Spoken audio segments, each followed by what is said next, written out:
Hey everyone, welcome to the TT Show. This is Alwad Ignacio, the diva that you love. Together with me is my kumaring Ultra Maldita. Hi, this is Alex Brosas. Oh, di ba? Magtataraya naman tayo ngayong Sabado. At sa aming June 14 episode, di ba? Kalahating buwan na talaga ang Hunyo. Gusto namin pasalamatan muna ang aming ilang ating organic subscribers, Mare. 13,828 plus. Oh, Diba? you love us. You really, really love us. Maraming salamat po sa aming mga organic subscribers.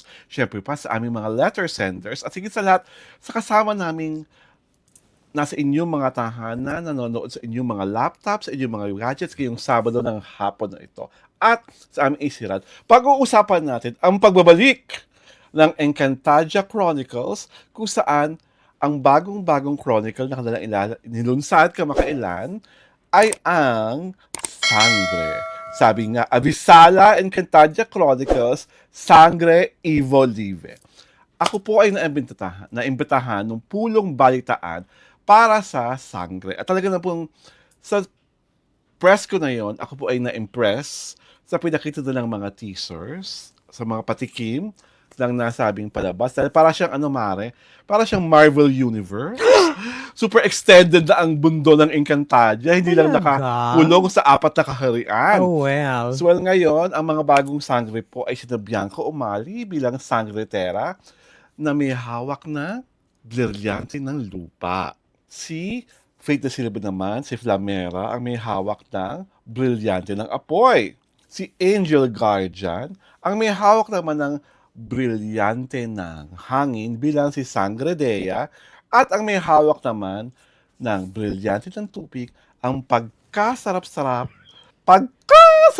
talagang si Kelvin Miranda bilang si Sangre Adamus. Ito naman ang kinakabahan ko para ka Sangre. Kasi alam niyo po ba, mga titinyan, kung ano ang katapat ng sangre? Syempre, ano ang katapat ng sangre, Mars? Ay, nako, Batang Quiapo. So, The war is over. So, Charot! tingin mo, ilang linggo lang itatagal dito? Isang season lang. 1 season. Tapos, tawag dito, huling 3 linggo. Huling Huling 2 linggo. Huling Di ba isang linggo. di ba yun naman ang di ba, no offense man to, to GMA7, parang yun ang kahit magbasa ka sa Twitter, di ba? Yun ang laging area ng mga ng mga netizens, sa akin, kung di tumagal ba? na ito ng 13 episode, well and good. At least tumagal ng 13 episode kasi may episode lang siya, 7 episodes lang. 1 season, di Wala ba? tumagal ng 1 season kasi alam ko, Oo. yung Batang Ringlet, hindi tumagal ng 1 season. Alam mo, Oo. to say it frankly, this will not be a big hit. Why did you say so? Because there are morsels of starlethood. Di ba? There are morsels of starlethood. Ang mga bida, no offense meant but to some standard, di ba? Hindi naman sila big stars. No offense meant they're not big stars. They are starlets of pine tree proportion. Well, they are starlets of celestial proportion. They are starlets of intergalactic proportion. if we're going back to original Encantadia. Yun ang talaga. Yun ang maganda kasi malalaking artista. Malaking artista ba si Sunshine Dizon noon? Oo, malaking artista na siya noon. Ano ka ba? Talaga? Oo. At sila sino pa ba nung Pero araw? naligyan ko na si Isa noong araw. Oo, malaking si artista Isa, na. di ba? Oo. Kasi that was Iza, Sunshine, Diana. There's this other one na babae rin. I forgot her.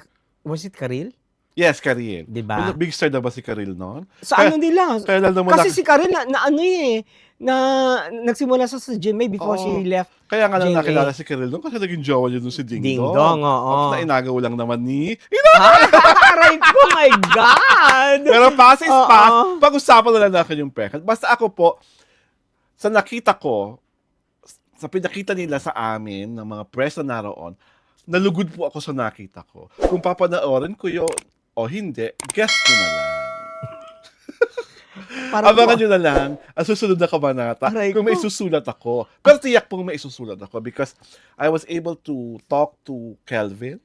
Naku, your And crush. then, May bagong biktima. And Charot. then Angel. And I'm very impressed with how they answered. my questions. Mm. Matatalino silang mga bata. Di nice. So doon ako, kasi ayokong mangyari because our katotong Danny Vivas is also there in the press con. I told Danny na Danny, mauna ka nang maglabas ng kwento. You talk about the whole show. I talk about the actors na gusto kong kausapin. Which our Kuya Danny naman agreed. So siyang maglalabas ng lahat ng pakulo ng tungkol sa show. Ako doon sa dalawang artistang, nung nakita ko on stage, kasi si Angel Guardian, I really do not know her.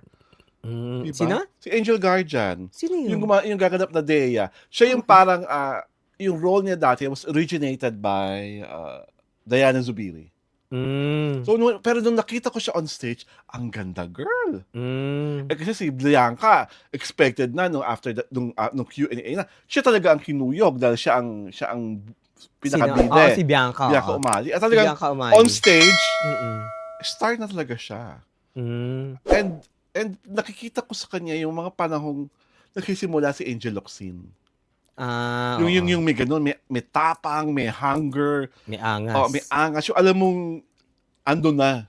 Siya yung di ba, yung... Kasama ate kayo sa Mananambal. Mananambal. Pagkagaling-galing. Na inintriga ng isang ano na. Oh my God! Sino nga ba yun? Ha? Si Ubaldo ba yun? Tama na ba ako this time? Oh my God! Diyos ko, Lord! Si Ubaldo Jr. na hindi nakaubra kay Bianca Umali. Talaga, no? Diba? Talagang pinag-usapan. At nakita ko siya in person.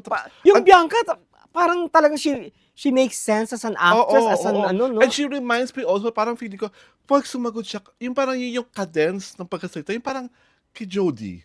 Yung ganung magsalita, matalino, pinag-iisipan, hindi lang saba lang ng saba, di ba? Mga artista ganun, pabibo. Kaya talaga, pinag-iisipan niya yung sinasabi. Tapos, kaya pala, Jema's pushing her talaga tapos, to stardom. Ang ganda ng kulay ng balat, brown. Brown is skin, beautiful. Brown skin yun eh. Swerte. Parang Bombayan siya. pero she's not that tall. She's not that tall. She's not that tall. Siguro kasi tangkad mo lang. Talaga? 5'4" For lang? For a girl, okay na yung 5'4" na height. Pero ang mukha? Ang ganda. Parang Bombayan eh. Parang humihilda Coronel pa nga pag sinipat mo ng maigi. Parang Brown Hilda Coronel na Brown Hilda Coronel. So ako, because gusto ko nga sana siyang ma-interview, lahat nasa kanya. Yung Angel bago, pahara-hara doon. Yung Angel maganda naman. Maganda. Pero anong background niya? Was she a model before? Before, cosplayer, tapos nag-DJ. Yung Faith Da Silva, medyo may pangalan na yun eh. Anak siya ni Dennis. Ay, oo nga, no? Anak siya ni Dennis. Maganda yun. Maganda rin siya. Tapos, kasi siya? may nabasa akong article about it, tapos picture niya. Tapos girlfriend ni ewan ko, mali pala ako. Hindi ako sure kung si Dennis ang tatay niya or baka si Lito Lapid. Basta may ganun eh. May isang artista na anak ni Lito Lapid. Hindi iba? Si Ortega. Ortega ba yun? Si ba yun? Okay. Si Ortega yata yun. Si Dennis. Anak ni Dennis. Si Dennis lang naman. Da Silva di ba? Please correct us if we are wrong, ha? Baka iba yun. Mamaya bashing to the stone yung kami. Ay, di mo siya nakachoo-choo. Alam ko, tama ka na kay Dennis siya. But maganda rin siya. Pero kasi mas na-strike ako dun sa Angel. Parang, yung Angel. Yung there's something about her na parang habang tumatagal. It grows on you? The beauty grows on you. Yung beauty grows on you. But of course, Bianca belongs to the, celestial starlets na talagang konting-konti pa, star na talaga.